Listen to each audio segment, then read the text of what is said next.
Olá, sejam bem-vindos a mais uma aula de Matemática 3. Aqui é a professora Babi. E recentemente eu percebi que eu tinha mudado o nome no vídeo e colocado Babi ao invés de Bárbara, mas eu me apresentei como Bárbara e eu me senti meio fragmentado, mas é porque é muito difícil ter dois nomes que as pessoas costumam te chamar e aí você tem que escolher um. Então eu escolhi Babi porque eu acho Bárbara muito sério para professora. E isso não tem impacto nenhum, só enfim, queria deixar claro aí. Tudo bem. Não se esqueçam de se inscrever no canal, curtir esse vídeo, compartilhar esse vídeo de engajamento é muito importante. E felizmente a gente está conseguindo fazer isso bem, por enquanto. E seguir a gente no nosso Instagram, que também tem muita coisa legal. E qualquer coisa, vocês podem mandar no meu e-mail ou deixar nos comentários, o de sempre. Então, essa aula é sobre interpretação de gráficos e tabelas, mas o nome ficou muito grande, eu coloquei só interpretação de gráficos, mas são gráficos e tabelas. E, eu recebi algumas reclamações do último vídeo, o último dos últimos dois, que teve alguns problemas com o áudio. Em algumas horas o áudio ficou muito baixo, eu não tinha percebido nisso enquanto quando eu tava mandando o vídeo, porque geralmente é mais fácil de pegar os erros no início e no final, que geralmente eu checo. Mas eu não sei de onde é que veio esse erro, mas agora eu adotei a medida de segurar o fone. Então, talvez segurar o fone ajude. Então, eu estou segurando o fone e vamos ver se esse áudio vai ficar bom. Ok? Então, interpretação de gráficos. Essa é uma aula que eu pensei em fazer uma parte. Eu sempre gosto de fazer uma parte teórica e uma parte mais prática, né? Fazendo as questões. Só que não tem muita teoria em interpretação de gráficos. Porque a interpretação é parecido com a interpretação de texto. Interpretação de texto existe até umas partes teóricas e tudo mais, mas você aprende a interpretar fazendo as coisas. E com gráfico é do mesmo jeito. Então, eu simplesmente vou mostrar alguns gráficos, vou dar algumas dicas e aí a gente vai fazer questões. E é assim que vai ser essa aula. E a próxima também. Vão ser duas aulas. Porque gráfico é uma coisa muito importante. Por que é muito importante? Eu explico para vocês. Porque no Enem tem muito gráfico, tem muita tabela, mas isso, eu acho que qualquer pessoa que fez o Enem já percebeu. Só que, mais importante do que isso, tem questões de matemática que a parte principal da questão é interpretar o gráfico ou tabela. Então quer dizer que é o seguinte, a parte mais difícil da questão, assim, entre aspas, dificuldade relativa, mas tipo assim, a parte mais complicadinha ali da questão, pulo do gato, é você interpretar bem o gráfico ou tabela. Aí às vezes tem outra conta para poder fazer, você junta isso com algum outro conceito não muito difícil, mas em geral a parte mais difícil é essa. E isso, geralmente, na minha opinião, como pessoa que costumava fazer o Enem, eu achava uma coisa muito boa. Porque às vezes eu não lembrava muito de fórmula, às vezes eu esquecia de alguma matéria, mas é bom ter uma questão que, tipo assim, que se você souber ler ela direitinho, você vai ganhar ali seu pontinho, mesmo se você não conseguir, se você não for muito bom com fórmulas, tem muita gente que não é, ou não for bom em matérias específicas. Então, na minha humildíssima opinião, os gráficos são a parte legal da matemática no Enem. E geralmente, que também é minha humilde opinião, tem muitas questões de gráfico, não são todas as questões de gráfico são fáceis, mas tem muitas que elas são fáceis ou ali médias fáceis. Então, TRI, né, gente? Tem que acertar essas. Então, eu peguei alguns gráficos sobre o coronavírus. Por quê? Estão acontecendo coisas ruins, mas então nós vamos usar essas coisas ruins para aprender matemática, que é muito divertido. Então é o seguinte, qual que era meu objetivo? A gente está vendo um monte de gráfico sobre o coronavírus e esses gráficos, eles têm gráficos muito diferentes. Se vocês entrarem no portal, por exemplo, do coronavírus, do governo mesmo, eu acho que é covid.org.br, alguma coisa assim, eu posso colocar na descrição. Vocês vão ver vários gráficos. Eu posso fazer um vídeo interpretando esses gráficos, porque tem alguns gráficos que confundem um pouco. Mas tem várias informações que são colocadas as mesmas informações de formas diferentes, porque a gente dá para poder fazer isso em gráfico. Então, por exemplo, esse gráfico é do distanciamento social no país. O que é que precisa na hora de você fazer de você fazer uma questão de gráfico, de você ler um gráfico bem lido? Ter atenção na legenda, no título do gráfico, que também é importante e pode passar batido, e nos eixos do gráfico, que são isso aqui. Ah, vou ligar meu apontador aqui, muito mais bonito. Que é isso aqui. Então, plano cartesiano, a gente... Será que a gente aprendeu específico sobre plano cartesiano? Enfim, os eixos. Para que são importantes os eixos? Porque a gente tem que saber como que estão sendo dispostas as informações. Porque se, por exemplo, a gente inverter o eixo, né, colocar aqui a gente tem as datas em que foi visto, ó, qual que é o distanciamento social nessa data, distanciamento social no país, né? Aqui eles fizeram um monitoramento de 60 milhões de celulares, apontando a tendência de queda de adesão. Isso é porque é uma notícia tirada da BBC. Então tem a interpretação do gráfico junto. A barrinha quer dizer a adesão. Então, toda vez que a barrinha desce, caiu a adesão. A barrinha sobe, subiu a adesão. A gente vê aqui que a adesão nunca passou de 65%, a adesão em porcentagem, né, do analisado. E ela é feita aqui de uma em uma semana. Então, às vezes, a gente vê esse salto muito grande e seria diferente, por exemplo, se a gente visse, sei lá, às vezes, se a gente for fazer uma análise por dia, a gente vai ver uma tendência diferente. Às vezes, o isolamento social tá maior, assim, no sábado e domingo, porque as pessoas estão deixando de sair para poder passear, mas a adesão do isolamento cai no dia da semana, por exemplo, porque aí as pessoas vão trabalhar. Esse tipo de coisa. Isso tudo a gente consegue ver com essa questão dos eixos e dos gráficos.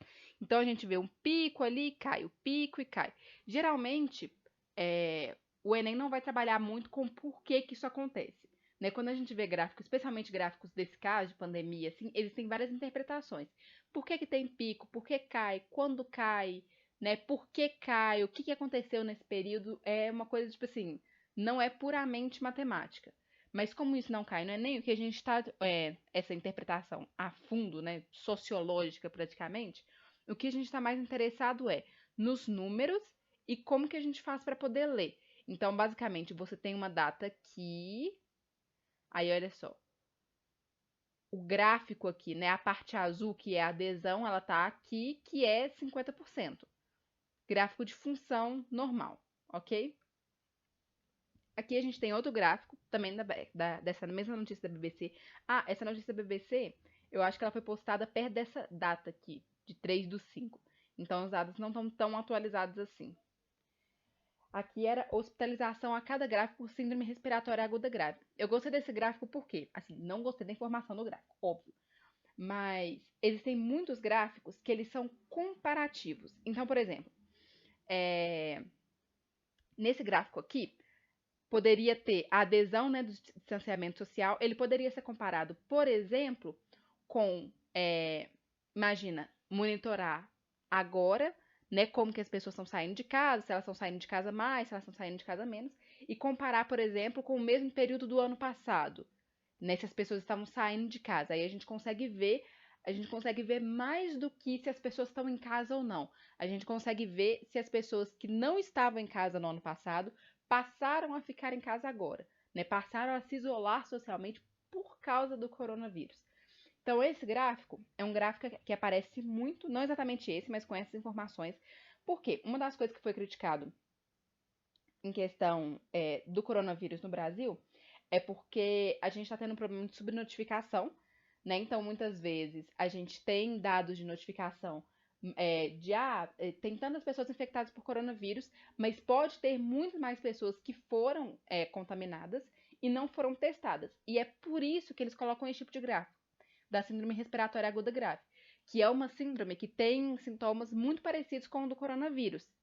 Então, olha só, os gráficos que a gente pega, esse aqui já não é mais por data.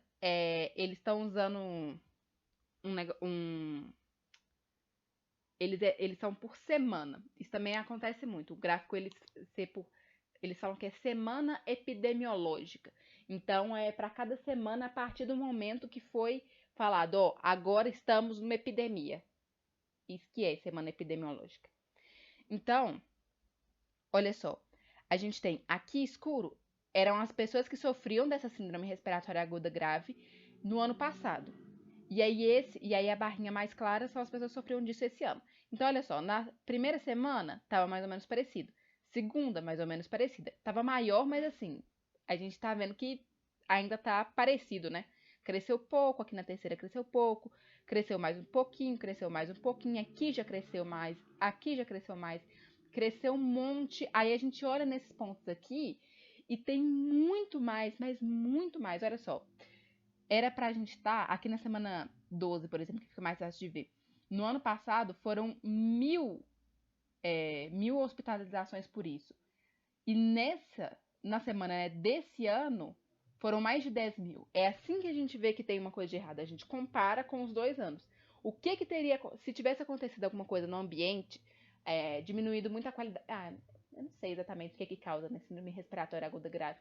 Mas às vezes alguma coisa relacionada à qualidade do ar, ou a gente tivesse um inverno extremamente atípico, mas não, aparentemente não foi esse caso. Então é assim que a gente vê, por exemplo, que pode estar tendo subnotificação. A pessoa não é notificada como uma vítima de Covid, ela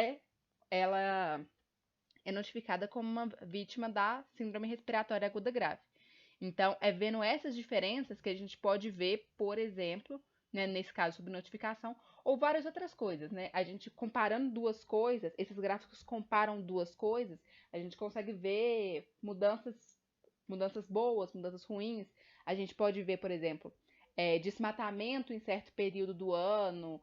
Tem várias coisas que dá para poder ver. Esse tipo de gráfico é bem comum, ok? Esse eu achei interessante de trazer. Agora, esse gráfico aí, eu peguei ele só ele é um exemplo do Google, né? Você tá fazendo ali esse negócio do Google, você coloca gráfico de barras, e aí ele te dá esse aí de exemplo. Então a informação não é relevante, eu só queria chamar a atenção pro formato, porque ele é parecido com esse outro, só que ele é virado, e eu já vi muita gente assustando com isso. Então aqui, por exemplo, eles têm pontos marcados no período 1 e no período 2, e aí por cada time. Então, por exemplo, o time 1 no período 1 marcou aqui quase 25, né? A gente sempre vê aqui, correspondendo aqui com aqui embaixo. Vou esperar essa barra sair. Período 1 quase 25, período 2, que é essa barra escura, mais de 75, entre 75 e 100. Então, o time 2 no período 1 marcou ali entre 25 e 50, e no período 2 menos de 25. Então, é só para poder falar que a gente continua vendo, né, a informação aqui desse eixo e do outro eixo. Só que agora a gente vai ter um gráfico invertido, entre aspas, mas é invertido do jeito que a gente costuma ver. Ok? Então, só poder deixar claro. E o famosíssimo gráfico de pizza, que é um gráfico que é o seguinte, geralmente muitas vezes ele é dado em porcentagem, eu acho que é o jeito mais comum dele, e ele é assim, mais colorido, ou tem texturas e tudo mais. E aí as coisas são mais comparativas. Então, não é mais você ver o que o time 1 marcou isoladamente. É o que o time 1 marcou em comparação com os pontos marcados por todo mundo. Então, assim a gente consegue ver bem claramente que o time 1 marcou menos que o time 4, marcou menos que o time 2, mas marcou mais que o time 3, e por aí vai. Né? Quanto maior é a porcentagem, maior é o ângulo aqui associado a esse setor circular. Ok? Ok. Então agora vamos para as questões. Acho que dá tempo de fazer uma questão antes do vídeo acabar para ele não ficar longo. Os últimos ficaram muito longos, mas foi sem querer. Então olha só. Não, não foram os últimos. Acho que foram os penúltimos. Olha, essa questão eu peguei em 2014. Um cientista trabalha com as espécies 1 e 2 de bactérias em um ambiente de cultura. Inicialmente, existem 350 bactérias da espécie 1 e 1.250 bactérias da espécie 2. O gráfico representa as quantidades de bactérias de cada espécie, em função do dia durante uma semana. E aí tem aqui. Aí vamos analisar o gráfico. Então, o gráfico é da quantidade de bactérias da espécie 1 e 2. Então, aqui é a quantidade de bactérias.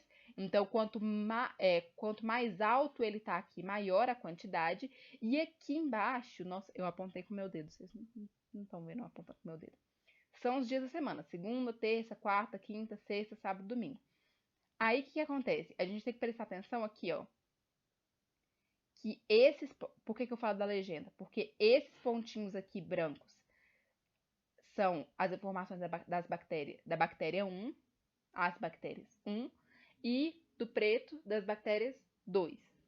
ok? E ele quer saber em que dia dessa semana a quantidade total de bactérias nesse ambiente de cultura foi máxima. Então, acho que é um dos erros mais prováveis que tem, seria alguém bater o olho aqui só em uma das bactérias, né? E aí pegar aqui o ponto mais alto de todos no gráfico, que foi o máximo que chegou de quantidade de uma única bactéria, que foi a bactéria 1, que chegou a 1450 espécimes, indivíduos, não sei, biologia, não sei. E aí provavelmente marcar ali quarta, só que a questão aqui tem que ser a quantidade total. Então essa questão é basicamente fazer uma soma. Só isso que é a questão. Então vamos pegar aqui o gráfico. Oxi, não aparece. Aparece?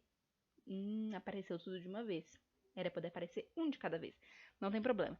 A gente pega aqui, ó. Na segunda-feira, 1.250 de uma, 350 de outra. A gente soma, dá 1.600. Terça-feira, 1.100 de uma, 800 de outra. Que a gente soma 1.900. Quarta-feira, 300 de uma, 1.450 de outra. A gente soma 1.750. Quinta-feira, 850 de uma, 650 de outra. A gente soma, dá 1.500. Sexta-feira, 1.400 de uma, 300 de outra. A gente soma, 1.700. Sábado, 290 de uma, 100 de outra. A gente soma de novo, dá 1.290. E domingo, 1.350 de uma e 0 da outra. A gente soma de novo, deu 1.350. E aí a gente vê que dia que foi a maior, né? Essa maior quantidade total, que foi aqui na terça-feira, 1.900. Então, essa questão é isso. É você ver as informações, interpretar tanto as informações quanto a pergunta. A interpretação da pergunta também é importante, né? Também é uma das coisas que eu diria que são principais ali que estão sendo avaliadas. E aí fazer a soma. E a soma é mais simples, né? Uma operação mais simples. Então, eu vou parar por aqui. Na próxima, eu vou fazer só questões de gráficos e tabelas, eventualmente. E é isso. Espero que vocês tenham gostado e até a próxima aula.